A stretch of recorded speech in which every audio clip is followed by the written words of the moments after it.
Alright, so this install is going to be pretty straightforward. You can start by removing the fresh air duct that goes over the radiator and into the factory air box. Once you get that off, go ahead and work on removing the passenger side headlamp, as you're going to be removing the headlight seal. Remove the corner lens first by undoing the plastic Phillips head screw and clip, and then pull straight toward you. Take extra care not to break your turn signal lens, as it's plastic and likely brittle. Next are the 4 10mm bolts holding the headlamp lens into the body. 2 of them are on the right hand side of the radiator support and front bumper area. One is underneath the corner lens you just removed, and the other is going sideways into the fender area. Once you remove the headlamp lens out of the way, you can rest it on the front bumper, making sure you don't drop it. Start releasing all of the retention clips around the headlamp seal and disconnect it from the body. One of the headlamp harness connectors captures the seal in place, so unplug it and pull the wires through the seal. Next is going to be the radiator support seal on the left-hand side of the headlamp assembly. Remove that as well, and then reinstall your headlamp lens and corner lens.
Next, remove all of the 10mm bolts holding the airbox and the 10mm screw clamps holding the factory air duct in place. Unplug your idle air control valve hose, as well as your EVAP solenoid hose. Some non-VVTi engines will come equipped with a power steering EVO solenoid, which stands for electronically variable orifice, which will have an additional vacuum hose attached to your factory intake tube.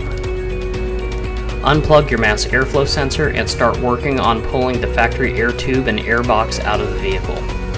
It is easier to separate everything as best as you can, as a factory air tube has a giant muffler on the underside and it can be difficult to wiggle it out of place. Remove the air box and get ready to install the heat shield in place. Unfortunately, we can't cover every single year, as our development vehicle was a 97-year model. In good old Lexus fashion, there are minor changes every year, and without having a 95 and 96 year model at our disposal, we can't account for everything. If you notice any weird fitment issues, please contact us so we can make the proper revisions to our kit. That being said, one of the areas that may vary slightly are going to be all of the random lines going across the front frame rail and apron area here. Rest your heat shield in place, taking care to line up all of the notches for various hard lines and electrical harnesses. There's a small retention bracket with a 10mm nut. The heat shield goes towards the driver's side of this nut. After that, line up your 10mm bolt hole on the radiator support. Next, we're going to reroute your mass airflow sensor harness out of the way. It gets tucked nicely under the coolant bleeder tank line as shown here. The mass airflow sensor will be in a new location, approximately in this area here. Next, you'll want to remove your mass airflow sensor from the factory air box. Remove this 10mm bolt here, and then remove the couplers. Make sure the rubber seal is removed as well, and face the arrow pointing toward the throttle body of the engine. Push your mass airflow sensor into place inside of the air filter. A little WD-40 or wheel bearing grease will help here. Sometimes it might be easier to remove the inner adapter rings from the air filter and pre-install them onto your mass airflow sensor. From there, install the mass airflow and adapter rings as an assembly into your air filter. You'll point the mass airflow connector towards the inner fender area with the connector facing down. Now install your couplers onto your intake tube and install the intake tube with couplers attached to it as one piece, starting with the throttle body first. Place the air filter and your mass airflow sensor into the heat shield area and lower the charge pipe and coupler into the mass airflow sensor outlet.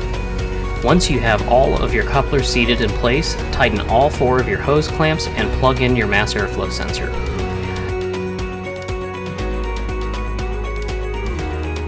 Now install your vacuum hose nipples. The large one is for your idle air control valve, one will be for your evap solenoid, and there is a third option for your power steering EVO valve. If your power steering pump doesn't have this sensor on the back side of it, disregard this portion and install an 1/8 inch National Pipe Thread plug into the threaded hole.